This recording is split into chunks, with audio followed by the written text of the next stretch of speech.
hello गाते को सानाम को जोहार गे इन गे प्रसन्नजित किस्कु और तेहना वीडियो रे आपे जतो को सगुन दाराम कना मेता पे इन जतो को आतांग दाराम पे कना वेलकम पे कना इन वीडियो रे तो गाते को तेहन विशेष करते तेहन दो तेहना वीडियो दो अबु आसाम रे लगित दो अडी इम्पोर्टेंट जिनिस कना एनते तेहन मौजते आंजम तबुन पे चेदा से आपे पे बड़ा तबना नेतो 2026 रिया जहां दो इलेक्शन ओना सेटेर कना विधानसभा इलेक्शन और ओना दो एप्रिल चांदो रेगे हुयुआ जतो हड़ बुन बड़ाय का गया बड़ाय कना बुन और इम्पोर्टेंट कथा दो नोवा कना जे ओना इलेक्शन दो मिट्टन नोंकान जिनिस कना जे अबु पब्लिक होतेते मिट्टे सरकार बुन बनाव दाड़ेया ओंकाना जिनिस कना तो बुन बड़ाय गया अडी तेद अडी दामाना जिनिस कना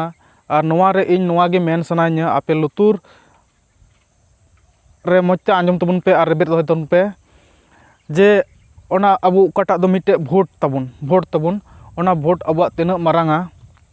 ओना जेमन बुन बड़ाय मा चेदा से पैसा टाका तेदो भोट को जेमन आलोबन हानते नाते मा पैसा टाका तेदो भोट को जेमन आलोबन हानते नाते मा नोवा जेमन अबु मन रे केटेज बन दोहय मा चेदा से भोट आमा भोट ते मिट्टे आम मिट्टे सरकार आमेम चुनाव दाड़ेयाय कना मेता में आम बहाल दाड़ेयाय कना तो ओना खातिर ते अब भोट दो अडी दाम गया और मिद बार 500-600 हज़ार टाका तेदो नोवा भोट को दो आलोपे हानते नाते तबुना चेदा से आम ओकोयटा एम कुसियाय कना ओकोयम सपोर्टाय कना आम लगी ओकोय बेहतारे हुयुक कना उन्नी चॉइसएम फ्री ते भोट एमाय में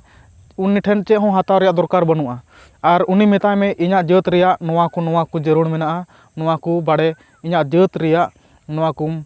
जेमनम कमी आरम रोड आले लगित ते नोवा एजेंडा अबु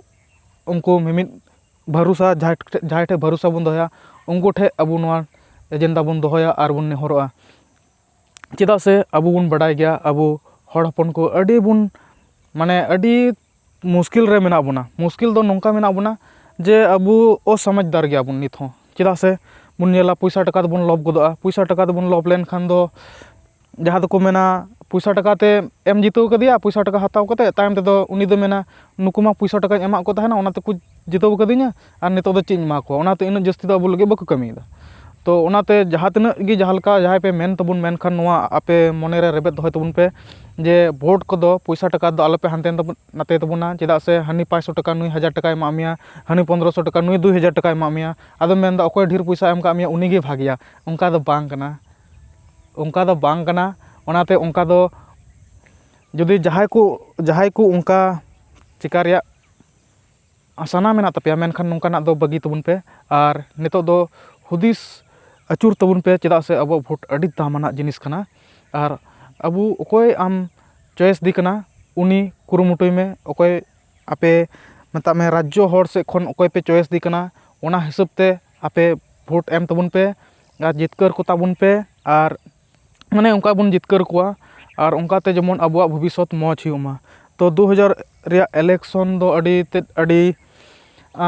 गंभीर विषय कना आपे अडी मौजते आपया दामना भोट एम तबुन पे नोवागे इन तिहिन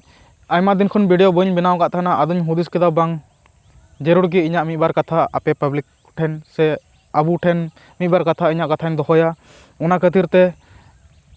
तिहिन इन रोड़े कना और जुदी बड़ी रोड़ का खा दो आपेरन बुहा मेन कते पे इकाकने और जुदी मजनी रोड़ का खा दो